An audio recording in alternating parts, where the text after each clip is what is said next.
Because imagining creates reality, we can carry revision to the extreme and revise a scene that would be otherwise unforgivable.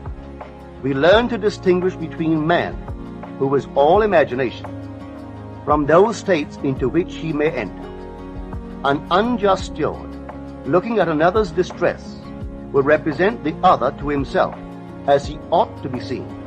Were he himself in need, he would, like the man on the cover of this record, enter his dream house in his imagination and imagine what he would see and how things would seem and how people would act after these things should be. Then in this state, he would fall asleep, feeling the way he would expect to feel under such circumstances.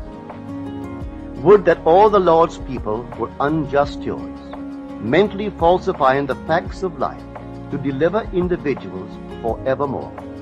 For the imaginal change goes forward until at length the altered pattern is realized on the heights of attainment. Our future is our imaginal activity in its creative march. Imagine better than the best you know.